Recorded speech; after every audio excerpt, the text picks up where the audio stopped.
저는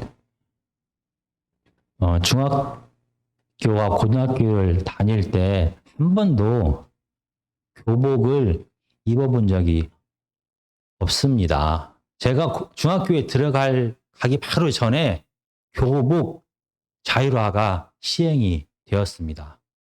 그리고 제가 고등학교를 졸업하자마자 다시 많은 학교들이 교복을 입기 시작했습니다.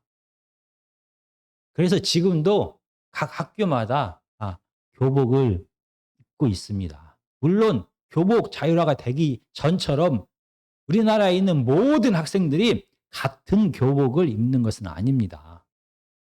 각각의 학교들이 그 학교의 교복을 선택합니다. 그리고 교복 자율화가 되기 전에 그 촌스러운 교복이 아닌 요즘 새로운 교복은 세련되고 예쁩니다. 그런데 불구하고 많은 학생들은 같은 교복을 입는 것을 싫어합니다. 그래서 각자가 집에서 조금씩 고칩니다. 길이도 바꾸고 스타일을 바꾸어서 조금 다르게 입고 싶어 합니다. 오늘 본문의 비유에서 같은 옷 입는 것을 거부하고 있는 한 사람에 대하여 이야기합니다. 마태복음 22장 우리가 먼저 10절에서 14절까지를 함께 읽겠습니다. 마태복음 22장 10절에서 14절까지입니다. 같이 읽겠습니다. 시작. 종들이 길에 나가 악한 자나 선한 자나 만나는 대로 모두 데려오니 혼인잔치에 손님들이 가득한지라. 임금이 손님들을 보러 들어올세 거기서 예복을 입지 않은 한 사람을 보고 이르되 친구여 어찌하여 예복을 입지 않고 여기 들어왔느냐 하니 그가 아무 말도 못하거늘 임금이 사환들에게 말하되 그 손발을 묶어 바깥 어두운 데에 내 던지라. 거기서 슬피 울며 이를 갈게 되리라 하니라. 청함을 받은 자는 많되 택함을 입은 자는 적으니라. 지금 이 본문의 배경을 잠깐 보겠습니다. 이 땅에서의 사람으로서의 6월절의 마지막을 예수님은 보내고 있습니다. 예루살렘 성전에 들어가셔서 기도해야 될 하나님의 성전이 강도의 소굴, 탐욕의 소굴이 된 것을 발견합니다. 그리고 예루살렘 성전을 청소하셨습니다. 다시 성전이 병자들이 회복되는 곳으로, 다시 성전이 사람의 이름이 높아지는 것이 아닌 하나님의 이름이 높아지는 곳으로, 다시 예루살렘 성전이 세상의 질서가, 세상의 뜻이 선포되는 것이 아닌 하나님의 뜻만 선포되는 곳으로 바꾸어 가셨습니다. 이때 유대의 지도자들, 대제사장들과 백성의 장로들이 예수님의 이런 성전에서 하는 일에 대하여 권위를 내세우기 시작합니다. 바로 예수님의 권위에 그들은 도전했습니다. 그러자 세 가지 비유를 통하여 유대 지도자들의 잘못을 예수님은 지금 지적하고 있습니다.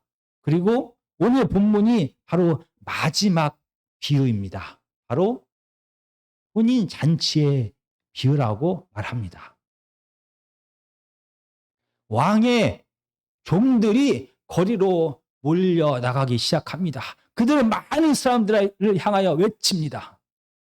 여러분, 왕의 아들의 혼인잔치가 이제 곧 시작될 것입니다. 여러분 모두를 이 혼인잔치에 초대합니다. 많은 사람들은 갑자기 웅성거리기 시작했습니다. 이 거리에 있는 많은 사람들은 이미 왕의 아들의 혼인잔치가 오늘 시행된다는 것을 잘 알고 있었습니다. 그런데 그들은, 거리에 있는 많은 사람들은 이미 알고 있습니다. 왕의 혼인잔치는 왕이 초대한 사람들만이 참석하게 하게 됩니다. 왕과 함께 음식을 먹을 자격이 되는 자들, 높은 지위와 권력과 많은 재물을 가진 자들이 이 왕의 아들의 혼인 잔치에 초대되었습니다. 그런데 갑자기 왕의 종들이 거리로 몰려들어와서 이 모든 사람들을 왕의 혼인 잔치에 초대하고 있는 것입니다. 그들은 왕의 종들에게 물어봅니다. 나같이 이렇게 가난한 사람도 왕의 혼인잔치에 참석할 수가 있습니까? 나같이 이렇게 병든 사람도 왕의 혼인잔치에 참석할 수가 있습니까? 나같이 이렇게 다른 사람들로부터 손가락질을 받는 죄인도 왕의 혼인잔치에 참석할 수가 있습니까? 왕의 종들은 말합니다. 새로운 세상이 시작되었습니다. 왕의 은혜입니다. 왕은 이제는 지위에 상관없이 왕의 혼인잔치를 허락하셨습니다. 이제는 그의 재물에 상관없이 왕의 혼인잔치에 여러분들을 초대하였습니다. 그의 성별에 상관없이 왕의 혼인잔치에 여러분들을 초대했습니다. 그의 나이에 상관없이, 그의 인종에 상관없이, 다른 어떠한 조건 없이 여러분 모두를 이 왕의 혼인잔치에 초대하였습니다. 왕의 은혜입니다. 새로운 세상이 시작되었습니다. 정말로 거리에 있는 너무나 많은 사람들이 이 왕의 아들의 혼인잔치에 참여하게 됩니다. 많은 사람들로 이 혼인잔치는 가득 찼습니다. 왕은 이 손님들을 보기 위하여 혼인잔치로 내려왔습니다. 많은 사람들이, 다양한 사람들이 이 왕의 아들의 혼인을 기뻐하며 즐기고 있습니다. 그런데 눈에 띄는 한 사람을 발견합니다. 그는 예복을 입지 않았습니다. 그가 눈에 띈 것은 결혼 예복을 입지 않았기 때문만이 아닙니다. 그는 많은 사람들이 이 왕의 아들의 혼인 잔치에서 기뻐하며 즐거워하며 함께 즐기고 있는데 그만 홀로 심각한 표정을 지으며 앉아 있었습니다. 왕은 그에게 다가가서 그를 이 왕의 아들의 혼인 잔치에서 내쫓으라라고 명령을 합니다. 예복을 입지 않은 이 사람은 왕의 혼인잔치에 참여할 수가 없었습니다. 계속 이 왕의 혼인잔치에, 왕의 아들의 혼인잔치에 참여할 수가 없었습니다. 혹시 그가 더럽고 추하고 냄새나는 옷을 입고 있었기 때문에 그는 이 혼인잔치에서 쫓겨난 것입니까? 그렇다라고 하면 지금 여기에 참석한, 이 혼인잔치에 참석한 많은 사람들은 거리에서 왕의 종들의 초대를 받고 바로 지금 혼인잔치에 당일에 참석한 자들입니다. 그들은 가난한 자이고 병든 자이고 내세울 곳이 없는 하찮은 자들입니다. 그런 자들이 참석했으면 그들의 옷은 냄새나고 더러운 옷이 분명합니다. 그런데 이상합니다.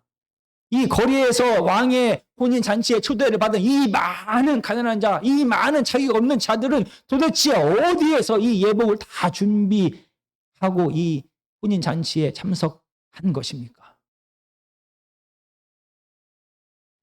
오늘 본문의 비유의 말씀은 당시 유대 지방의 혼인 잔치에 대한 이해를 바탕으로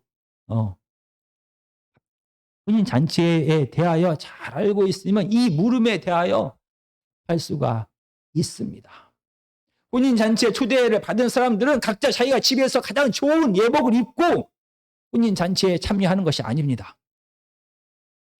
그러면 누가 예복을 준비합니까? 바로 혼인 잔치를 여는 주인이 예복을 준비합니다. 그래서 혼인 잔치에 참여하는 모든 손님들에게 예복을 다 같은 예복을 주는 것입니다. 왕의 종들도 거리에서 많은 다양한 사람들을 왕의 아들의 혼인잔치에 초대했습니다.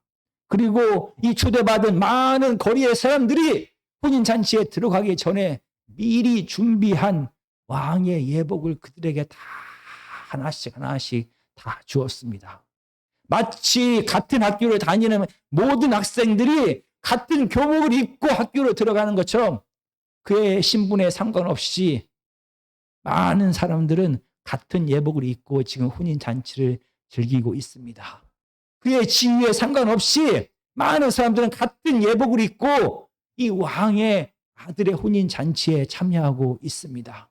이 많은 사람들은 그들의 성별에 상관없이, 그들의 부귀에 상관없이, 그들의 인종에 상관없이, 어떠한 조건에도 상관없이 같은 왕이 준비한 예복을 입고 이 혼인잔치에 지금 참여하며 왕의 아들의 결혼을 기뻐하고 있는 것입니다.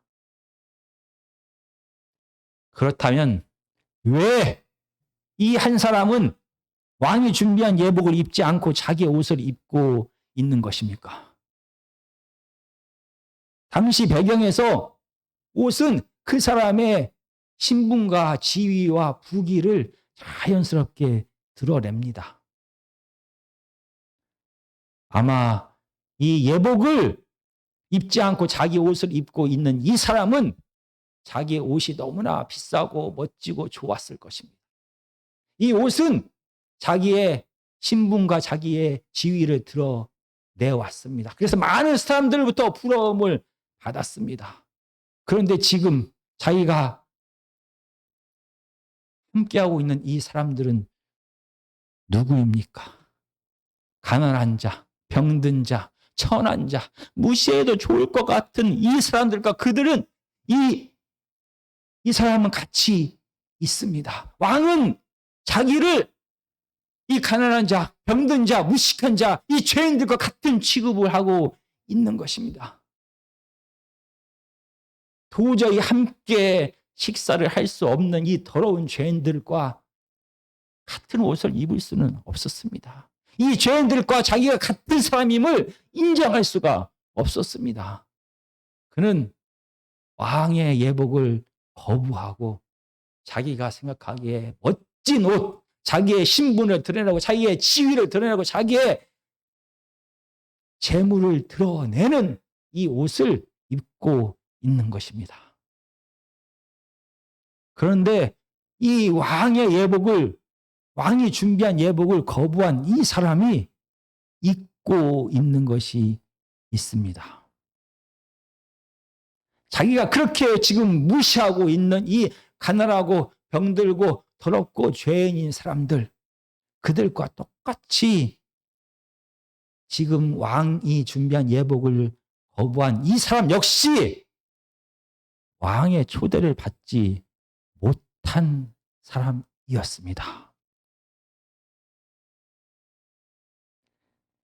마태복음 22장 1절부터 4절까지 제가 읽겠습니다. 예수께서 다시 비유로 대답하여 이르시되 천국은 마치 자기 아들을 위하여 혼인잔치를 베푼 어떤 임금과 같으니 그 종들을 보내어 그 청한 사람들을 혼인잔치에 오라 하였더니 오기를 싫어하거늘 다시 다른 종들을 보내며 이르되 청한 사람들에게 이르기를 내가 오찬을 준비하되 나의 소와 살찐 짐승을 잡고 모든 것을 갖추었으니 혼인잔치에 오소서 하라 하였더니 당시에 혼인잔치의 초대를 2번 합니다. 만약에 결혼식 날짜가 정해지면은 그때 미리 초대할 사람들에게 다 초대장을 보내게 됩니다. 그리고 내가 당신의 초청에 응하여 혼인잔치에 참석하겠습니다 라는 확답을 받은 그 사람들에게 바로 혼인 당일날 사람을 또 한 번 보냅니다. 그래서 그 사람, 이미 허락한 그 사람을 혼인잔치로 모시게 됩니다. 그리고 당시에는 지금처럼 끼리끼리 문화였습니다.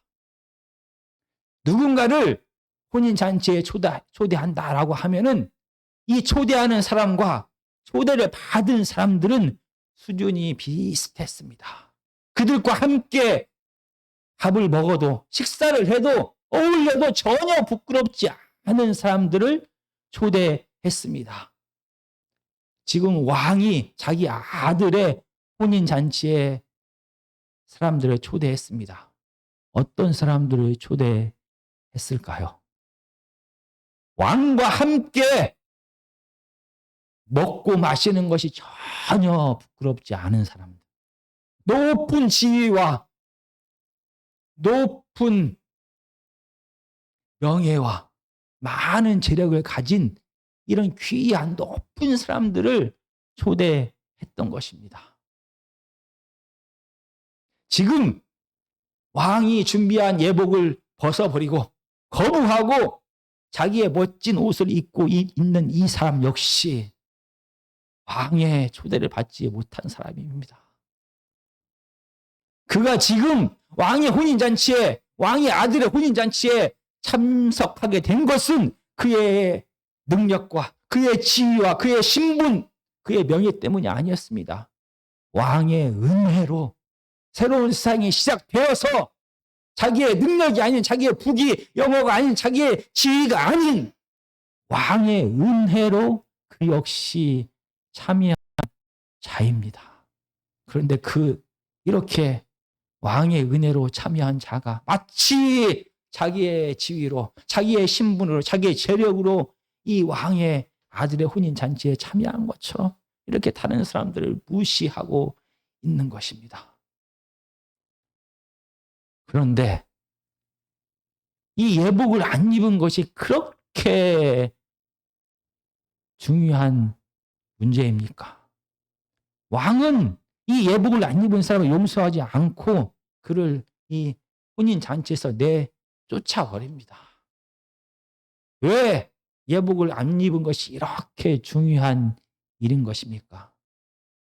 예복을 입지 않고 자기 옷을 입었다라는 것은 예복을 준비한 이 왕의 권위를 무시한 것입니다. 왕은 지금 새로운 세상을 선포했습니다. 새로운 질서를 선포했습니다. 그의 신분과 지위와 명예와 남녀노소 어떤 조건도 따지지 않고 모든 사람에게 혼인잔치에 참여할 수 있는 새로운 세상을 열었습니다. 새로운 질서를 선포했습니다. 그런데 지금 이 왕의 예복을 입기를 거부한 사람은 왕의 새로운 나라를 거부하는 것입니다. 왕의 새로운 질서를 거부하는 것이고 이 새로운 질서를 선포한 왕을 왕이라 인정할 수가 없는 것입니다. 왕의 권위를 무시하는 자, 그는 왕과 함께 할 수가 없습니다. 마치 왕의 첫 번째 초대를 거절했던 사람들과 똑같습니다. 22장 5절에서 9절까지입니다. 그들이 돌아보지도 않고 한 사람은 자기 밭으로 한 사람은 자기 사업하러 가고 그 남은 자들은 종들을 잡아 모욕하고 죽이니 임금이 노하여 군대를 보내어 그 살인한 자들을 진멸하고 그 동네를 불사르고 이에 종들에게 이르되 혼인잔치는 준비되었으나 청한 사람들은 합당하지 아니하니. 이 첫 번째 지금 초대를 받은 사람들은 지금 왕을 완전히 무시한 것입니다. 만약 정말로 자기가 진짜 바빴으면은 첫 번째 초대를 받았을 때 왕에게 나는 갈 수가 없습니다 라고 말했어야 됩니다. 그러나 왕의 초대를 허락했습니다. 그리고 나서 당일날 이 왕의 아들의 혼인잔치에 참석하지 않습니다. 4절은 이렇게 5절은 이렇게 말합니다. 자기 밭으로 자기 사업을 하러. 이 사람들은 왕보다 자기의 일이 먼저였습니다. 그리고 심지어 어떤 사람들은 왕이 보낸 종들을 죽였습니다. 왕의 권위를 무시할 뿐만이 아니라 왕에 대한 도전을 지금 하고 있는 것입니다. 반역을 하고 있습니다. 형식은 지금 왕의 아들의 혼인잔치에 초대한 것입니다. 부탁한 것입니다. 그런데 왕의 부탁은 부탁이 아닙니다. 명령인 것입니다. 그리고 왕이 또 한 번 기다리고 또 한 번 기다리면서 다시 종들을 보냅니다. 왕의 인내심이 그들로 하여금 자기의 위치를 잊게 만들었습니다. 마치 자기가 왕인 것처럼, 마치 자기가 무시해도 될 자인 것처럼 이들은 왕을 무시하고 왕을 거역했습니다. 이렇게 왕의 권위를 무시하는 자, 왕의 왕됨을 무시하는 자들은 왕과 함께 할 수가 없습니다. 그들은 심판을 받게 된 것입니다. 이렇게 왕의 권위를 무시하는 자들은 왕과 함께하지 못하고 왕의 잔치에 참여하지 못하게 되었습니다. 오늘 이 비유에서 이 혼인잔치는 하나님의 나라를 뜻합니다. 왕은 하나님이시고 첫 번째 초청을 받은 사람들은 오늘 본문에서 21장부터 계속 반복되고 있는 유대 지도자들입니다. 정말 하나님께서는 성전과 이스라엘 백성들에 대한 신앙생활에 대한 모든 책임을 유대 지도자들에게 맡기셨습니다. 마치 그들은 성전이 자기 것인 것처럼, 이스라엘 백성들이 자기 소유인 것처럼 하나님의 뜻대로, 하나님의 명령에 순종하여 대신 그들을 하나님의 뜻에 합하게 다스린 것이 아니라 자기의 필요와 자기의 지위와 자기의 탐욕을 채우는데 이 성전과 백성들을 사용합니다. 하나님의 왕되심을 거부하는 자, 그들은 결국 이 하나님의 나라에 참여하지 못하게 됩니다. 그리고 하나님의 나라를 빼앗기게 되고 다른 모든 사람들, 이 유대 지도자들이 무시하는 가난하고 병들고 죄 있는 자들이 이 하나님의 나라의 초청을 받게 되는 것입니다. 이렇게 세 가지 비유를 통하여 유대교 지도자들에게 예수님의 권위에 도전하는 그들에게 그들이 가지고 있는 권위가 자기의 것이 아님을 예수님은 분명히 말하고 있습니다. 마치 자기의 권위인 것처럼, 자기의 소유인 것처럼 자기의 사유화를 하고 있는 그들을 향하여 심판을 경고하고 있는 것입니다. 그리고 이 비유의 마지막에는 유대교 지도자들이 아닌 제자들과 그리고 예수 그리스도를 통하여 세워질 미래의 교회 공동체의 지도자들에게 다시 한번 경고를 하고 있습니다. 만약 하나님의 은혜로 하나님의 자녀가 되었다라는 것을, 하나님의 은혜로 지금의 하나님께 주신 책임을, 소명을 받았다는 것을 잊게 되면 유대 지도자들처럼 교만해질 것이다. 그리고 그들처럼 마치 자기가 하나님 되어서 자기의 뜻을, 자기의 필요를, 자기의 탐욕을 채우는데 하나님께서 주신 사명을 사용하게 될 것이다 라고 경고하고 있는 것입니다. 하나님의 은혜를 잊은 자는 유대 지도자들처럼 자기 나라를 세웁니다. 자기가 왕이 되어서 자기의 필요와 자기의 이익과 자기의 탐욕을 채우는데 모든 하나님께서 주신 모든 권한과 모든 것을 사용하게 됩니다. 자기 나라를 세우는 자는 오늘 본문에 나오는 것처럼 왕이 예비하신 예복을 거부하고 자기 옷을 입고 다니는 자가 바로 자기 나라를 세우는 자입니다. 왕이 준비한 예복을 거부하고 자기의 옷을 입고 다닌다라는 것은 내 생각과 내 감정과 내 뜻대로 모든 것을 한다라는 뜻입니다. 왕이신 하나님을 인정하지 아니하고 하나님의 질서를 인정하지 아니하고 하나님의 통치 원리를 인정하지 아니하고 내가 하나님 되어서 내가 원하는 것을 내 뜻대로 내 계획대로 한다라는 것을 말합니다. 이렇게 왕이 준비한 예복을 입지 않는 자, 이렇게 하나님의 질서를, 하나님의 통치 원리를 인정하지 않는 자, 자기의 탐욕에 이끌려 세상의 질서대로 살아가는 자, 권력과 쾌락을 쫓아가는 자는 반드시 망하게 될 것이다. 하나님의 나라에 들어가지 못하게 될 것이다. 라고 경고하고 있는 것입니다. 이러한 오늘 비유의 경고는 하나님의 예수 그리스도를 통하여 값없이 구원을 받은 우리들에게도 오늘 다시 한번 주어지고 있습니다. 마치 우리의 지혜로, 우리의 지식으로, 우리의 헌신으로, 우리의 노력으로 우리가 구원을 받은 것처럼 우리가 하나님의 은혜로 하나님의 자녀가 되었다라는 것을 잊게 되면 하나님의 자녀들이 모인 공동체에서 그들은 자기의 생각대로, 자기의 감정대로, 자기의 뜻대로 일을 하게 됩니다. 하나님의 질서에, 하나님의 뜻에 순종하는 것이 아닌 자기의 옷을 입으면서 자기의 생각대로, 자기의 감정대로, 자기의 뜻대로, 자기의 탐욕과 자기의 지위와 자기의 이익과 자기의 명예를 위하여 살아가게 되는 것입니다. 무엇이 우리로 하여금 하나님이 준비한 예복을 벗어버리게 합니까?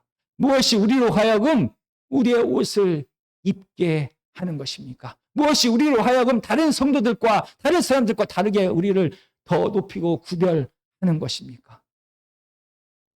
우리가 가진 지식이 우리로 하여금 그들과 다르다라고 생각하게 합니다.